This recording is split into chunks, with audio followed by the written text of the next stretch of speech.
Boa noite, seja muito bem-vindo ao Estado Crítico, o debate que o acompanha nas noites da Regiões TV, à sexta à noite, até por volta das 11h30. Hoje tenho aqui comigo, do meu lado direito, Hilda Figueiredo e também José Manuel Couto. Aos dois, obrigada pela presença neste debate. Do meu lado esquerdo, Luís Miguel Nogueira e também Alvina Almeida. Aos dois também, obrigada pela presença no debate do Estado Crítico. O Governo aproveitou a deixa de Jean-Claude Juncker, que afirmou que os países cumpridores deviam sair beneficiados para pedir ao Eurogrupo novas condições para a ajuda externa. O executivo de Pedro Passos Coelho mudou assim o discurso que teve ao longo de alguns meses de que não seria necessário renegociar as condições desta ajuda. Hilda, o que é que fez com que o Governo mudasse de opinião? Bom, naturalmente o agravamento da situação, mas não só. Tudo isto é fundamentalmente uma campanha de propaganda para cidadão eleitor ver e ouvir, porque não vai ao essencial da questão e não põe em cima da mesa uma renegociação a sério da dívida pública portuguesa e da dívida privada transformada em pública, porque também é disso que se trata. Como sabemos, muitos dos milhares de milhões de euros que vieram deste projeto, no âmbito deste dito memorando, deste pacto de agressão com o Fundo Monetário Internacional, a União Europeia, a Comissão Europeia, visaram fundamentalmente servir interesses do setor financeiro em Portugal. E estamos a assistir a milhares de milhões de euros a irem para os bancos. O último agora foi o Banif, 1.100 milhões de euros, mas isso soma aos muitos milhares de milhões que já foram para outros bancos, como o BPN, como o BPI e tantos outros. Conclusão, Portugal está a pagar juros imensos de uma dívida que está a servir o setor financeiro e os portugueses, os trabalhadores, os pensionistas, a generalidade da população estão a pagar essa dívida, esses juros e, portanto, não é admissível que isto continue. Este ano, no Orçamento de Estado, são mais de 7 mil milhões de euros só de juros que o país vai ter que pagar. Ora, isto podia ser reduzido para menos de metade com uma renegociação a sério da dívida. Esta não será aquela que mais favorece o país? Em termos de prazos, em termos de conteúdos, em termos de taxas de juro. E o Governo desprezou todas essas possibilidades e, sobretudo, essa exigência patriótica de pôr em cima da mesa uma renegociação a sério da nossa dívida. E o que está aí é uma grande campanha de propaganda para tentar fazer esquecer, digamos, o que se está a passar. José Manuel, esta renegociação vai, em termos práticos, ajudar o país em quê? Sinceramente não sei. Vai ajudar, se calhar, algumas instituições e os políticos e o Governo a tentar dar alguma credibilidade às medidas de atuação que tem tido. Eu penso que para o povo, para os portugueses em geral, isto não vai ter qualquer repercussão. Poderão sentir algum alívio daqui a alguns anos, daqui a 2 ou 3 anos, mas no imediato eu penso que nada. Eu penso que esta renegociação tem a ver com pressões de todos os quadrantes sociais e políticos, empresariais, financeiros, etc. Tem sobretudo a ver com... Nacionais ou também europeus?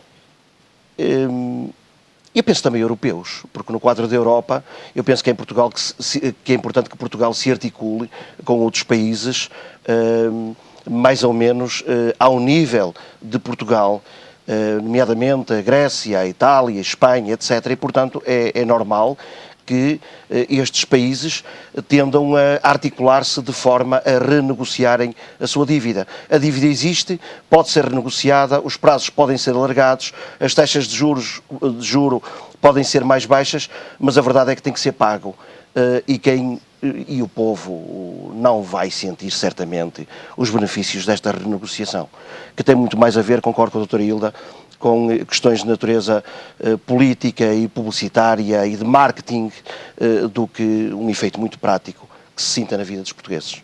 Luís, o Governo está a aproveitar neste momento as vozes que se juntam e que dizem que os países de facto cumpridores, como é Portugal, devem ser beneficiados.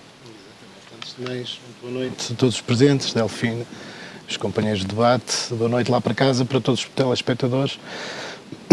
Eu começaria respondendo à sua pergunta, citando duas passagens, quer da doutora Hilda, quer do José Manuel Couto, com as quais eu me revejo completamente.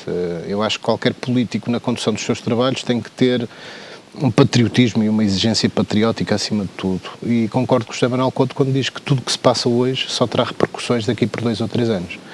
Isto para dizer o quê? Nós hoje o que estamos a sofrer tem a ver com as asneiras que se fizeram há 2, 3, 4, 5 anos atrás. Portanto, as pessoas têm tendência a culpar quem está na cadeira do poder no imediato, mas há um caminho que nos trouxe até aqui. Há um caminho de desgoverno, de gastar mais do que se tem. Há um caminho que nos queria levar, inclusive, para obras faraónicas que nós não sabemos bem qual seria o seu interesse na sua repercussão na economia.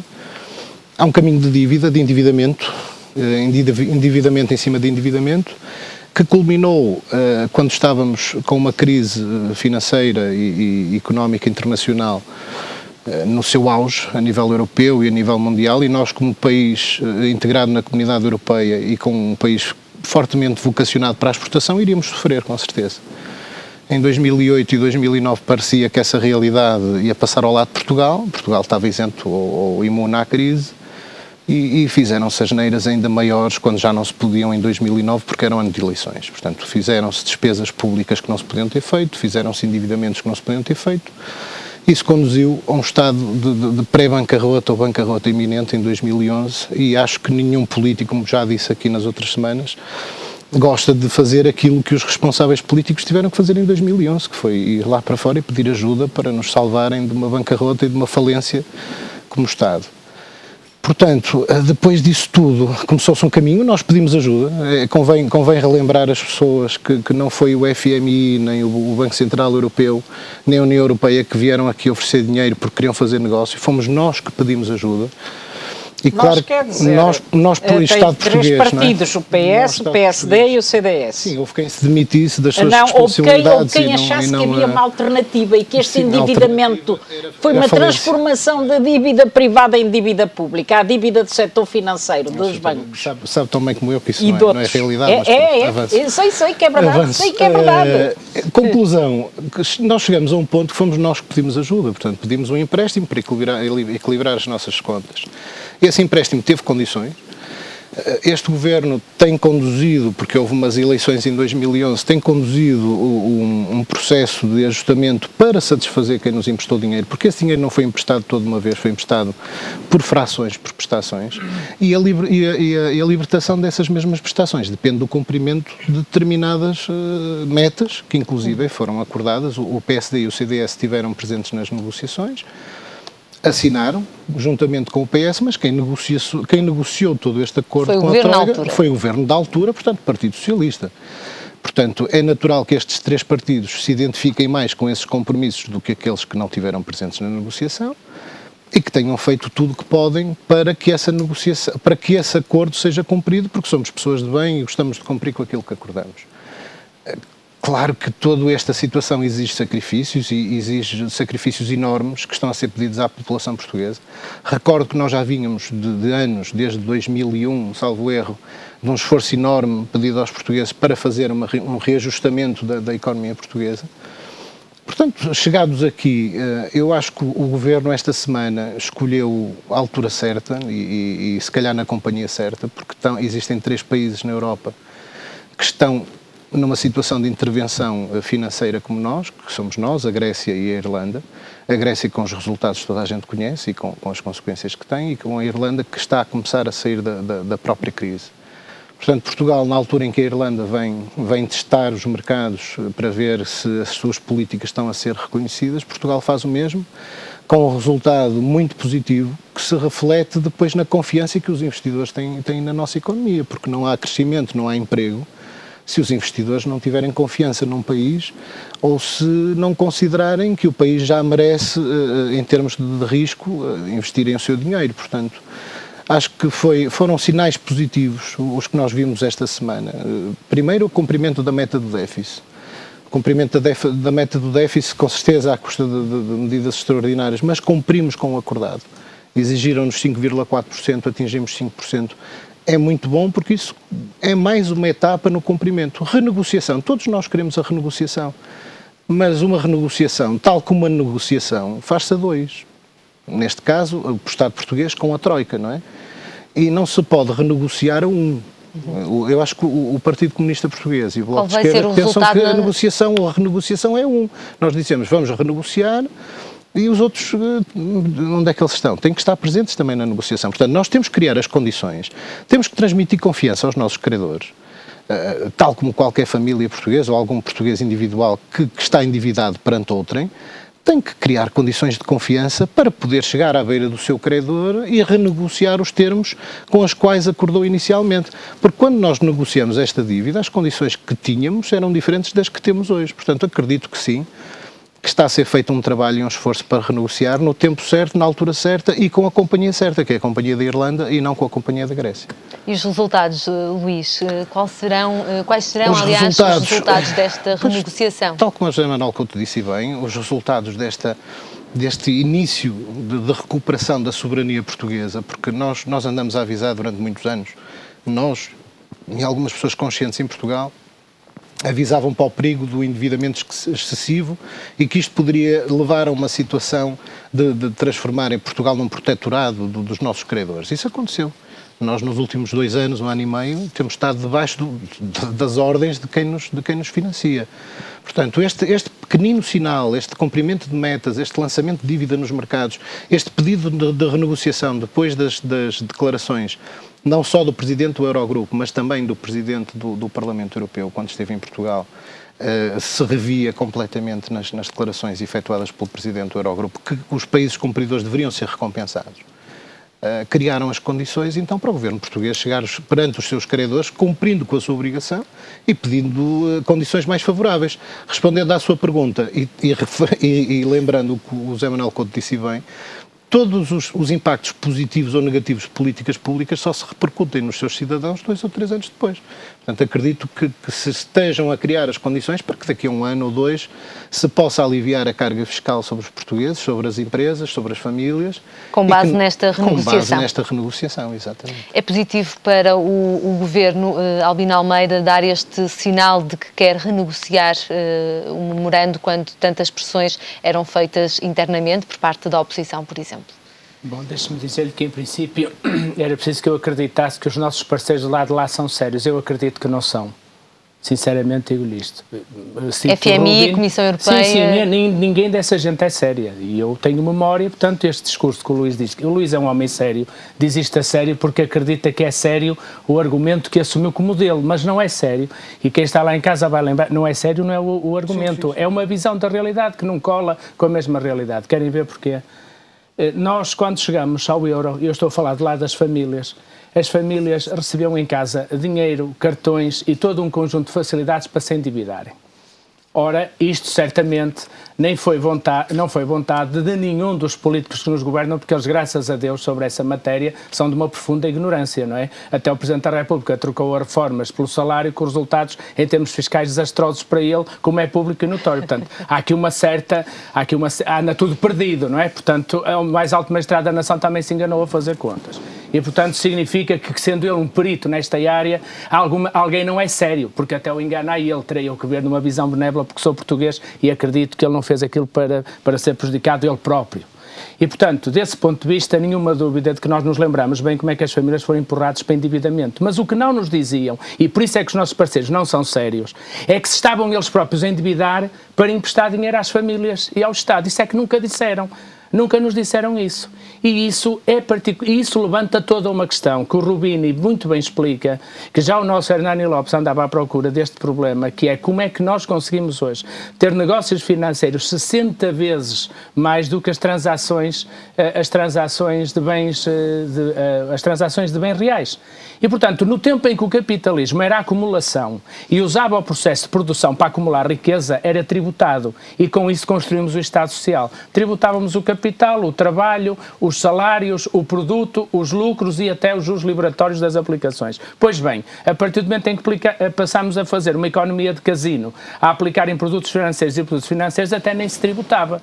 Ora bem, portanto, nós não estamos perante parceiros sérios. Então, digamos, este brutal problema que nós vemos todos os dias, quem andar atento à economia e for sério, fugir desta lógica partidária que temos em Portugal, olhar seriamente para o que está a passar no mundo, verificará que o poder que tem o Chase Manhattan Bank, que tem o banco onde o Sr. Draghi também veio, e esta lógica que na Europa estão bem distribuidinhos todos os que vieram do JP Morgan, inclusivamente em Portugal, há cá um senhor chamado António Borges que agora diz, não, agora acabou a austeridade, agora vamos mudar. Eles andam a fazer um laboratório para encontrar soluções para o problema que eles próprios criaram quando estavam nesses bancos, está a ver? E, portanto, eles não são sérios, não vale a pena tentarem me convencer do contrário.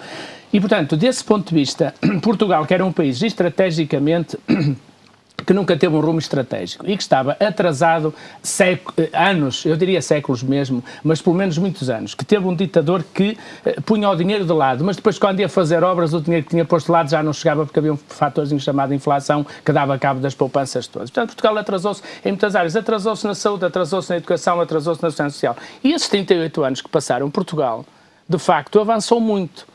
E, nomeadamente, na área que eu conheço bem, que é a educação, os resultados estão à vista. Ora, o que ninguém dizia a ninguém é que estávamos a pedir a um povo trabalhador, que só gasta um terço do que ganha, que são os chineses, estávamos a pedir a esse povo, que também tem uma lógica sobre a qual um dia podemos falar aqui, estávamos a pedir o dinheiro que esse povo poupa e a metê-lo nos bancos e depois pegávamos nesse dinheiro e fazíamos esta coisa fantástica que era emprestar produtos financeiros e fazer seguros de produtos financeiros famosos CDS, que não tem nada a ver com o partido português que tem o mesmo nome. Portanto, arranjaram aqui uma cegada, não é?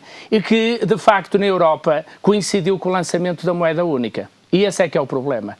Ao passo que o mundo brincava com o dinheiro de todos nós, a partir do dinheiro real da economia, fez 60 vezes mais valores financeiros do que aquilo que conseguia produzir. E este é que é o problema. Depois, a Europa, ao mesmo tempo que isto estava a acontecer em grande força no mundo financeiro que temos, do qual a Europa de resto também faz parte, lançou uma moeda única. E agora tem um problemazinho, tem que voltar ao básico, que é só pode haver dinheiro em função da riqueza criada. Temos aí um imenso problema, porque fomos todos vivendo acima do que se podia ter. Veja bem, então mas agora quem está lá em casa Delfina, pergunta-se neste momento, Albina Almeida, como é que os Estados... Vou lá chegar, vou-lhe dar a resposta. Como é que os Estados alinham nesta lógica? Vou-lhe dar a resposta, Pode continuar. Há muitas coisas que me separariam da doutora Hilda Figueiredo, quem tem, aliás, um grande respeito. Mas há uma coisa que não me separa dela, realmente, é que só, de facto, a produção e o crescimento é que vai resolver o problema do país e do mundo. E essa é outra questão, porque agora a industrialização, o crescimento e o desenvolvimento estão do lado para onde a gente mandou, pensando que íamos viver neste mundo de aparato, mandamos para lá a indústria, a produção, e eles produzem bem, bastante bem, por sinal, mais barato, até fazem, e depois tem lá umas políticas como o dumping social e os transportes que os ajudam a pôr aqui os produtos mais baratos do que nós conseguimos produzir aqui os componentes, que de resto mandamos para lá e depois eles conseguem, com a nossa maquinaria, com os nossos componentes, mandar o produto final acabado mais barato do que nós o produzimos aqui, o que é uma realidade. Portanto, não vale a pena, só porque temos uma visão mais ou menos partidária, deixar de olhar para o mundo como ele está hoje. E, portanto, temos hoje a industrialização e desenvolvimento noutros países. E as energias também não estão cá, na Europa, como sabem, não é? Estão noutra parte da Europa, que é a Rússia. E, portanto, é neste drama que eu vejo, olho para as minhas filhas, e vejo que elas, se calhar, vão engrossar os 200 mil portugueses que em 2 anos saíram do país. Isso é que me preocupa. Porque elas têm 20 anos. Com elas vai também a idade fértil, a idade de ter filhos. E, portanto, Portugal envelhece assustadoramente. Ficam cá aqueles que, de facto, já não podem sair por variadíssimas razões. Há nichos por onde eu acredito que possamos vir a desenvolver, como, por exemplo, a agricultura. Haverá, certamente. Há nichos onde ainda se aguentam, que é o calçado e a têxtil, onde eu trabalhei e à qual também estou ligado.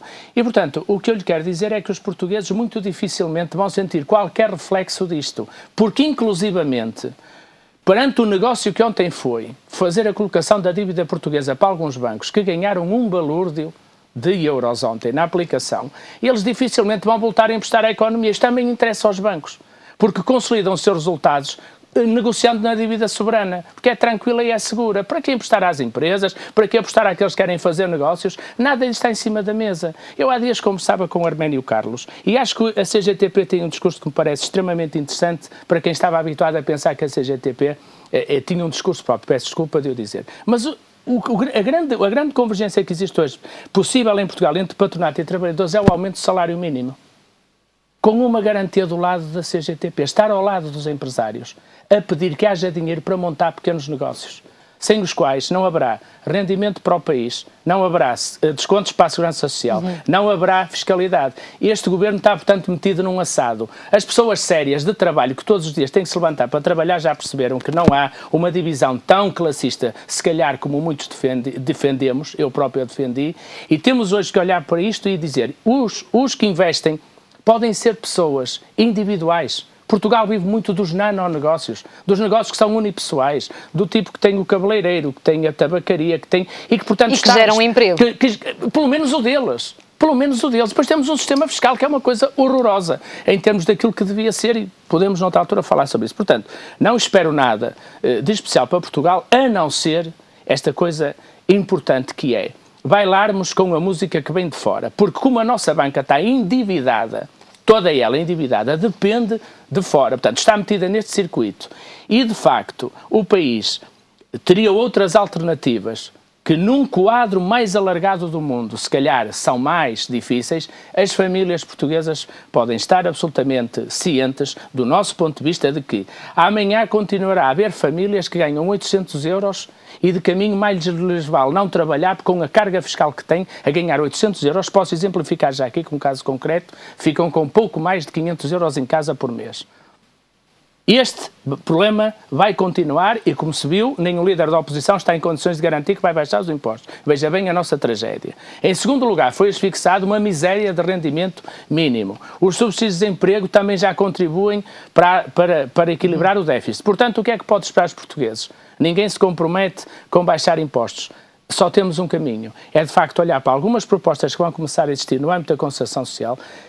Fiquei extremamente bem impressionado com aquilo que é hoje a leitura de uma central com a importância que tem a CGTP no quadro da salvação do país. Isto é preciso dizer às pessoas, se derem mais 30 euros aos trabalhadores, isso vai animar a economia. Alguns podem até, que estão hoje desempregados, um subsídio de desemprego, podem ser impulsionados para, de facto, investir, criar o seu próprio posto de trabalho, ou outros, terá que ser por aqui que nós vamos entender. O resto, como digo, tenho muitas dúvidas, porque, ao contrário do Luís, a quem estimo e considero uma pessoa séria, os nossos parceiros europeus não são sérios. Meteram-se no casino, meteram-se na batota, e nós agora é que estamos a pagar. E como dizia o Luís, dando o exemplo das famílias, é como aquele tipo da família que vai jogar para o casino, chega à casa e diz, vamos vender a casa, o carro, o frigorífico e tudo, só fica a mesa e o fogão, porque eu tenho uma dívida no casino, ninguém percebe que é que ele gastou, mas tem que o pagar. É o caso de Portugal neste momento. Hilda, e neste momento os Estados podem sair desta lógica de casino em que até instituições maiores estão metidas? Se quiserem,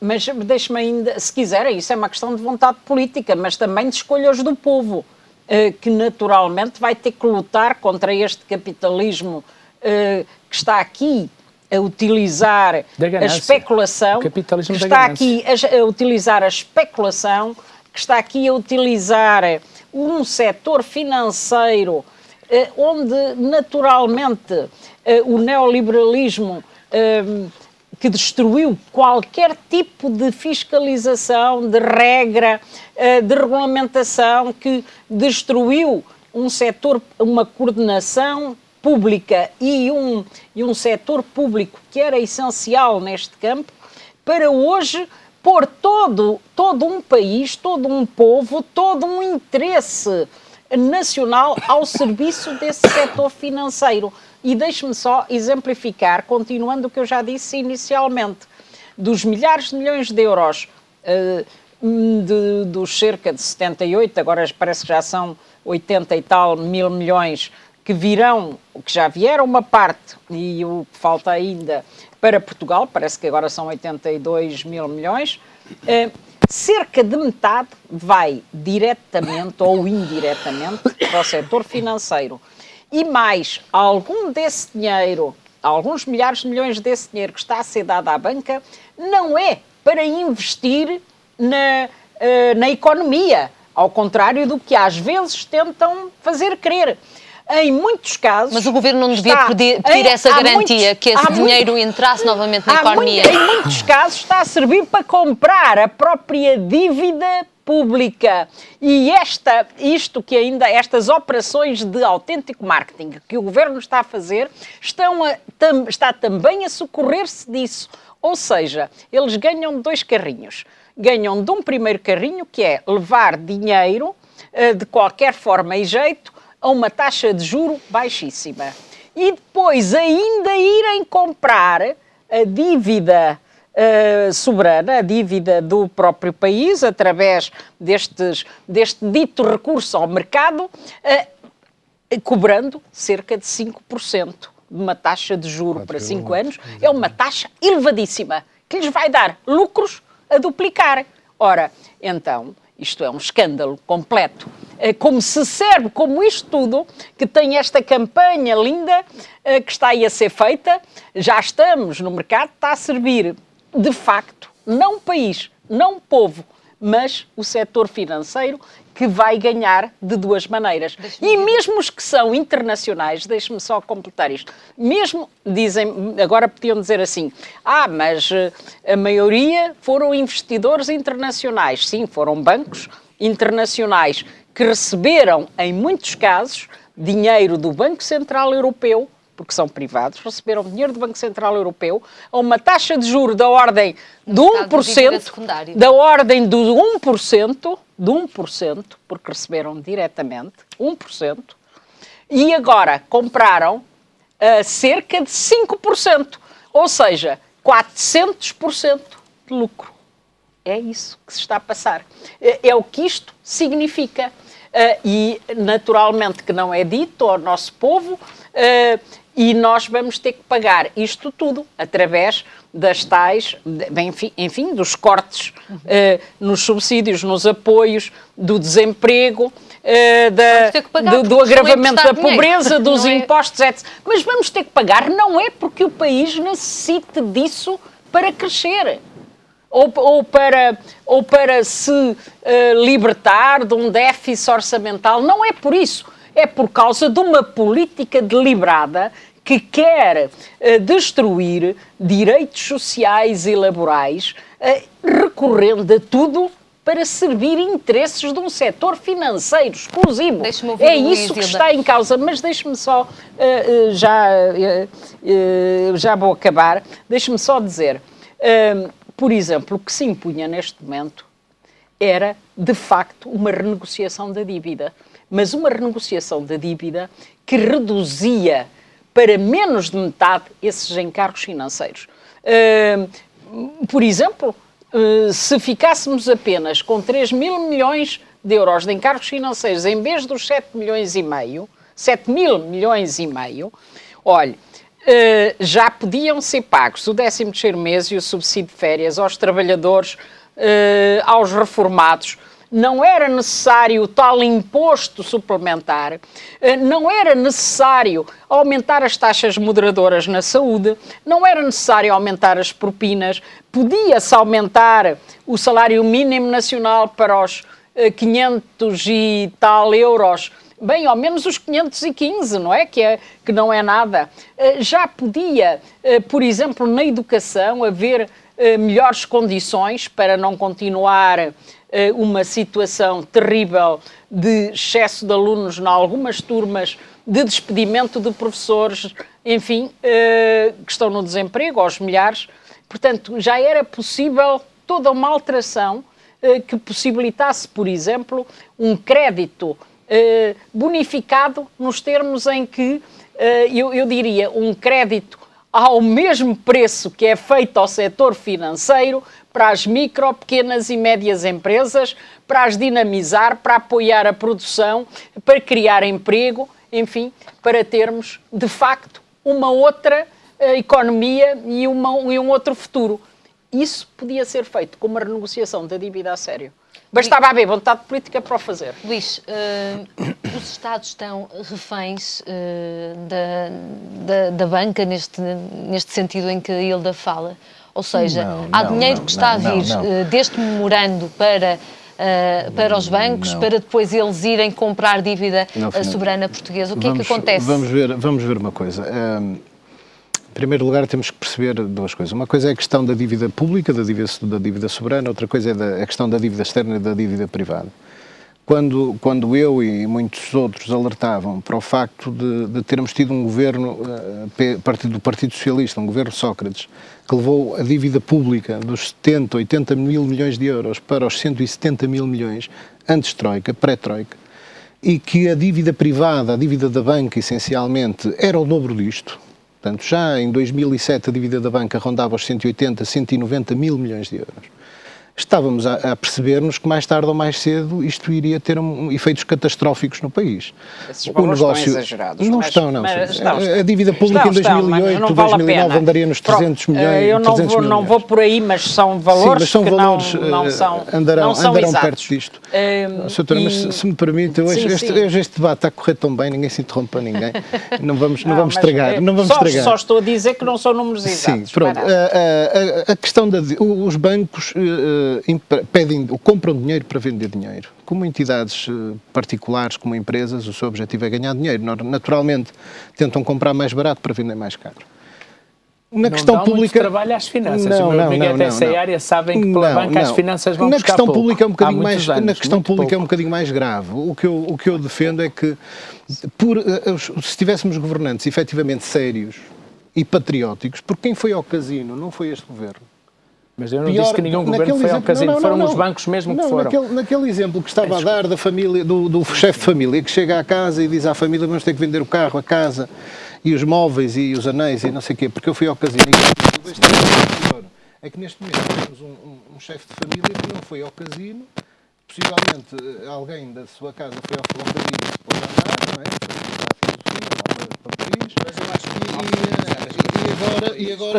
E agora quem cá está é que se tem que desenvencilhar disto tudo. Mas as coisas têm que mudar, é isto que as pessoas têm que saber ou querem saber. Nós, em 2011, e o Ministro Teixeira dos Santos avisou que a partir dos 7% de taxa de juros seria impraticável ao Estado gerar riqueza para poder pagar a sua dívida, portanto seria uma situação incontornável, com certeza. Nós chegamos a ter taxas de juros de 24%, porque quem nos levou ao lixo em termos de rating, não é? Portanto, o rating de um Estado depois influencia também a capacidade de endividamento e de crédito das suas empresas. Hoje as empresas portuguesas também se podem financiar lá fora, mas também são penalizadas pelo mau comportamento do seu Estado e da sua dívida soberana. Portanto, a grande vantagem daquilo que eu não chamo uma operação de marketing, mas podemos também chamar-lhe uma operação de marketing, porque realmente lançar uma operação de venda de obrigações de tesouro de 2,5 mil milhões de euros no mercado, após uma ausência de quase 2 anos, onde da última vez que tínhamos pedido tínhamos feito este tipo de pedido de empréstimo, tínhamos sido tributados a taxas de 20 e tal %. Ter uma procura de 5 vezes maior que a oferta. Isto é muito importante. Os bancos não estavam lá para comprar dívida e para ganhar valores. Os bancos estavam lá para assegurar que se ninguém procurasse, aqueles 5 bancos compravam. Portanto, nunca seria um fracasso. E termos tido 5 vezes mais de procura do que a oferta que pusemos no mercado é um sinal positivo das entidades externas que começam a olhar para Portugal de uma forma diferente.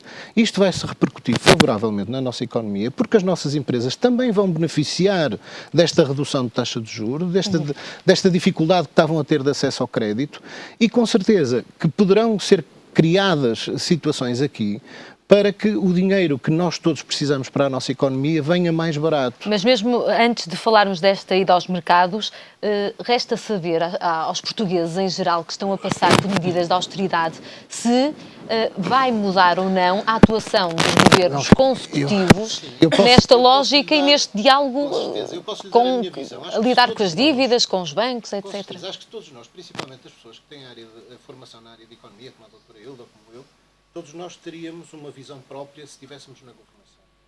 Se eu fosse Primeiro-Ministro, se eu fosse Ministro Ministro das Finanças possivelmente não teria tomado algumas medidas que foram tomadas. E eu recordo que os resultados não são maus, cumprimos as metas, mas há questões que são alarmantes. Todo o esforço que nós fizemos no último ano e meio foi comido em 70, 80% pela quebra de receita. Portanto, significa que alguma coisa aqui não está a correr bem.